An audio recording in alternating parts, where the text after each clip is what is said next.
यूं ही बेसबब ना फिरा करो, कोई शाम घर में रहा करो। वो गज़ल की सच्ची किताब है, उसे चुपके चुपके पढ़ा करो। कोई हाथ भी ना मिलाएगा जो गले मिलोगे तपाक से। ये नए मिजाज का शहर है, ज़रा फासले से मिला करो। Namaskar. Welcome to this session of Straight Drive. I'm Sudhanshu Mani. As the title tells you, we are going to talk about COVID 19 today. Friends, Shakespeare brought kings, courtiers, commoners all on the same stage, and so has this pandemic. Until this pandemic disappears or at least slows down, all of us citizens have to follow the same rules. A la Lady Macbeth, we have to keep washing our hands. Well, this Shakespearean concept aside, there is a lot of humor as well to keep us going. Like the other day, I heard a man saying that me and my wife are working from home for months and we are soon going to kill each other before the virus does. Well, more seriously, there are zillions of videos talking about COVID-19 today, and to my mind, there is a lot of noise and very little substance. I was wondering whether I should do a show on COVID-19. And then I saw my friend Anand Vardhan on Third Eye doing a show with a doctor, a great friend of mine. And it happened, it seemed something like Ghar ki murgi dal barabar. And here was my friend, and I was looking for a doctor to do this show. So, friends, please welcome a movie maker, a theatre director, a painter, and a doctor, Dr. Rajiv Srivastava. Namaskar, I am Dr. Rajiv Srivastava. Okay, doctor. So we will start with a very simple question. We know COVID-19 is a viral infection, is a viral disease. Yes. SARS-CoV-2 is the virus and COVID-19 is the disease. So to our viewers, please tell us what is the difference between a viral and a bacterial infection, and why this COVID-19 is also like common flu to some extent. So why has this become so dangerous? As far as your the first part of the question, that what is the difference between bacterial disease and a viral disease, we must know that the basic difference between a virus and a bacteria. Everything which is considered life or life on earth is based on a genetic material, DNA or RNA. In general, we call this genetic material. Both virus and bacteria have this genetic material. The difference is this, that bacteria can survive on anything if a nutrition is provided. That thing may be living thing or non-living thing, no problem. A bacteria can survive on a non-living thing. That's why it can be cultured. If I take a petri dish with some nutrients and a bacteria is grown. But virus cannot survive without a living thing. Virus survives in the cell of a living thing. This is the basic difference. This is the basic difference, and this is the cause why the treatment of virus is tough, because it is inside the cell. Bacteria is not inside the cell. Bacteria is outside the cell, and from outside it destroys the cell. So we can destroy bacteria without destroying the cell. But antiviral disease, the antiviral drugs are difficult to handle because virus is inside the cell.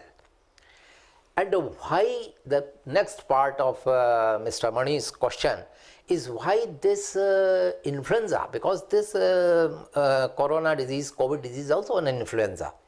Why this has become so dangerous? Sometimes with what happens, suddenly a mutation, the scientific term is mutation, there is the change occurs in the particular virus or bacteria. Sometimes this change is for good and it becomes weaker. Sometimes this change is bad and it is more killing, more virulent. The scientific term is virulent, more virulent. This virus become more virulent. I don't want to go in the controversy whether it has occurred naturally or it is artificially made. I don't want to go in this. But there is a sudden change in the coronavirus. Previously the influenza was also corona. We didn't know the name was not very popular. This is also corona, but this is novel coronavirus 19 with more virulence. So due to some mutation, it has become so dangerous, and that's why the mortality and the morbidity is more. Right. Now, I understand that it starts with concentration in the throat, and so when we sneeze or cough, billions of such particles are expelled and can be transmitted to another person. Yes. So is that the basic mode of transmission? So what about touch? So a little bit on this about the mode of transmission. The basic mode of transmission is a droplet infection. It is an airborne disease. Some diseases are airborne, some diseases are waterborne, like typhoid. This is a waterborne disease. Some diseases are airborne. This disease is airborne like any influenza, like chicken pox. This is airborne. So the small droplets come out from the mouth and go 6 inches, 7 inches apart from your mouth. And if somebody catches this, he receives some virus also. But if a person sneezes or cough, the range is more than 2 meters, and the millions of virus comes out with droplets. So it is a droplet infection basically. There is some confusion regarding the spread of disease, this viral disease, corona, by touching the surface. Touching the surface may spread this virus, but virus cannot survive more than a few hours on a surface. First thing. Second thing, if you touch a surface and you don't touch your nose and mouth, then virus will not go inside you. That's why the washing of hand is so important. You touch any surface, but before touching your face or eyes or mouth, you wash your hands.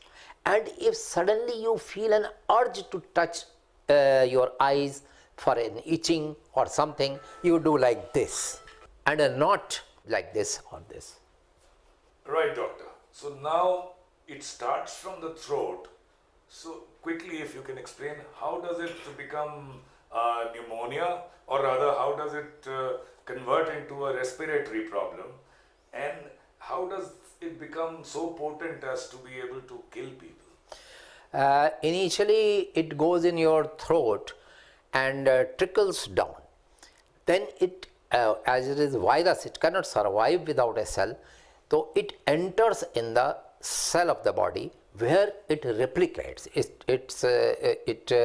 Replication means increasing the copies. The more copies are made in the cell, and the cell bursts, and a lot of virus are inside the body.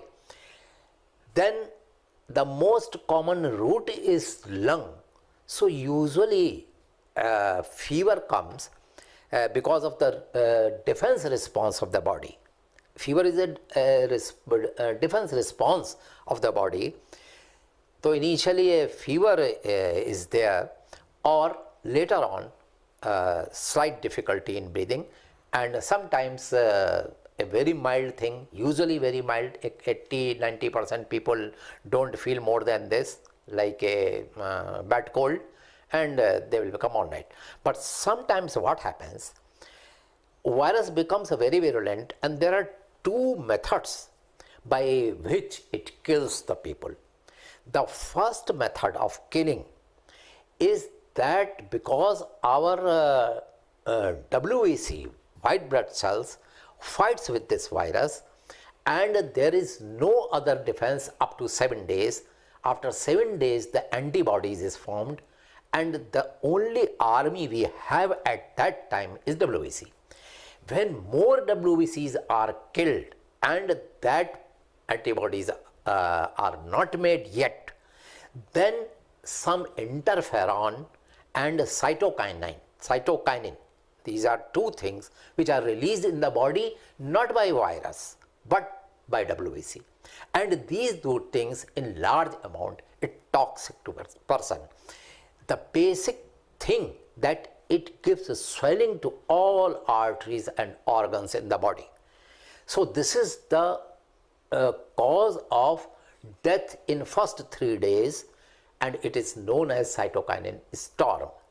Later on what happens, if a person survives this cytokinin storm, then virus does a thing.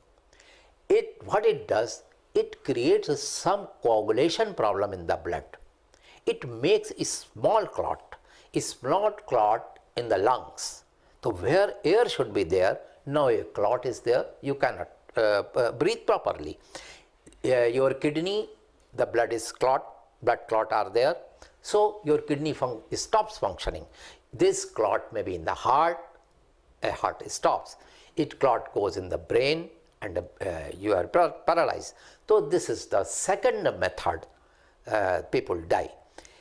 If the comorbidity like diabetes, hypertension, or age, with age our defense is weak, then the death rate is more. All right, so let me come to the crux of what we are talking today. So 2019 was the year of the birth of the virus. Yes, yes. 2020, as you know, is the year of the Yes, it will be known as the corona year, yes. Now, do you think irrespective of whether a good vaccine is made available or not, how hopeful can we be that 2021 would be the year when the world finally beat COVID? We expect, first thing we expect this vaccine within 3-4 months, fortunately. But even if we don't develop vaccine, the tendency of any virus or any organism which is virulent or dangerous initially, later on it becomes weak. There is a reason behind it. Because if it is more virulent, it will kill the people. And if the person is dead, that person cannot spread the disease. So that dangerous virus is also killed with person. Person dies, virus dies. But if the virus is mild or giving only morbidity or disease but not killing, then that person can spread that virus. And the virus wants that it creates its progeny, and it must survive in this world.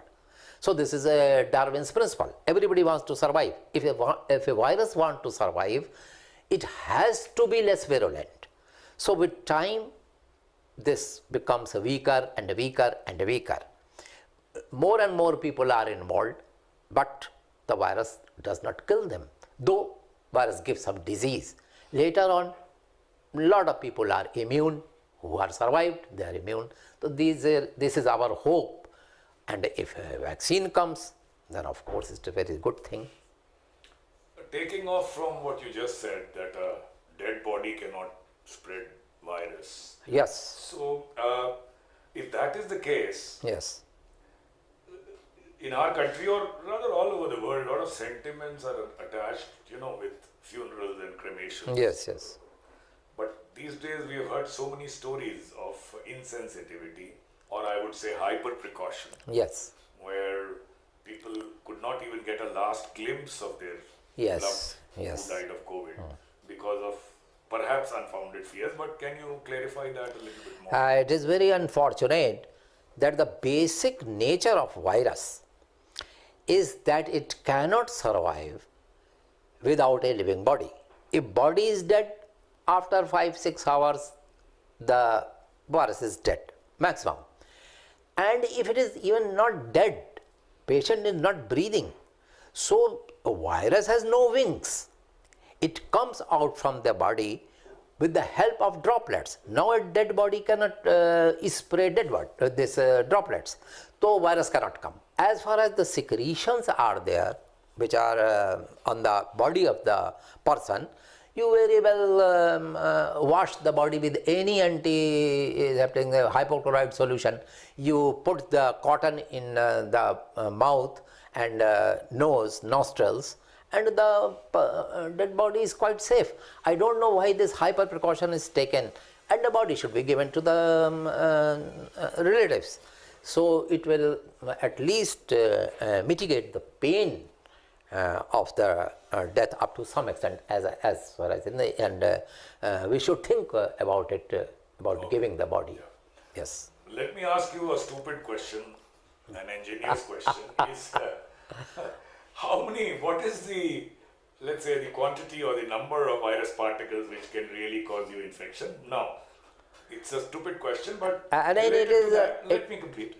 Yes, related please. to that, Yes. What is the meaning of the CT value written in reports and virus load? I guess it's somewhat connected with my question. Yes, it is connected. Actually, practically speaking, even a few 100, 700, 600 or 1000 virus can cause the disease. But if your immune response is good, then this amount of virus is not going to cause disease, or if disease would occur, it would be a mild disease unless your defense is not weak due to any disease. As far as we do this test, PCR test, RT-PCR. So in the bracket there is a value written, CT value. CT is a cyclic threshold. How many times we repeat this procedure to find out whether virus is there or not. The more the CT value, the less is the virus load. And after I think 30 or 35 repetition, they stop and say that person is negative. Suppose after 10 or 9 repetition, the virus is there, that means virus load is more. But as far as death is concerned, it is not very much dependent on virus load, because virus can increase its number if your immunity is weak. So basically it is dependent on your defense system and absence of comorbidities. Very quick question, Yes. so I need very brief replies here because of shortage of time. Yes. One is, of course, I'll ask the questions together. One is, tell us a little bit about soap versus sanitizer in these situations. And number two, this RT-PCR and antigen testing. If antigen testing is unreliable, then why do it at all? Because antigen is, if positive, then it is almost conclusive that it is positive. It is negative. If it is negative, then again we are not sure whether it is positive or negative, and it is cheaper. So it is not a very bad idea that you do antigen test, but now we are doing this RT-PCR. And second question about this is very important question, and another great confusion regarding the sanitizer and the soap. Soap is far superior than sanitizer. Sanitizer is a simply a makeshift arrangement. You are traveling in a tempo, and suppose you suddenly feel an urge to itching is occurring in your eye, and you want to touch your face. So you take sanitizer and wash this and then touch. Otherwise, nothing better than soap. And soap does not kill anything, neither bacteria nor virus. It simply reduces the surface tension, and due to reducing surface tension, the things which are which sticks on your hand or stuck in your hand, they are removed. They are removed, they are gone into wash basin, and you are free. Your hands are free. We don't want to kill any bacteria. Bacteria has gone into drainage. Your hands are sanitized. So soap is very good. Every soap is very good, and it is much better than sanitizer. Okay, Doctor. So last question. So for our viewers, you are a Corona warrior as well as a Corona survivor. So quickly, your experience. Because I am a doctor, so they say they are Corona warriors. I am a Corona survivor also.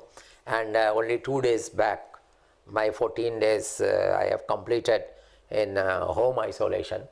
And my cycle threshold value was 21. So it was not very severe, but not very mild. But fortunately, I developed only stuffy nose. There is comorbidity with me with diabetes, but still I could survive. So, as I gather from you, the message to our viewers would be, with all your wisdom, is some precautions, certainly, but nothing much to fear. Yes, nothing much to fear. You watch your fever. If fever occurs, and there is a drug known as ivermectin, this is 12 milligram.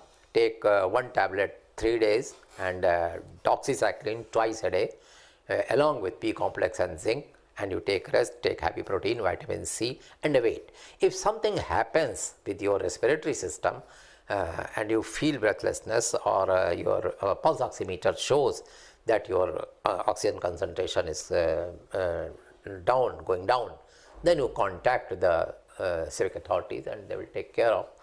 And be bold, and risk is not this. There is a definite risk, but I think panic is more than risk. Thank you very much, Dr. Saab, for coming on this show, and perhaps with your wisdom, our viewers are somewhat wiser. Thank you very much once again, and thank you, viewers. We will be back again next Thursday, 7 p.m. with another burning issue on Straight Drive.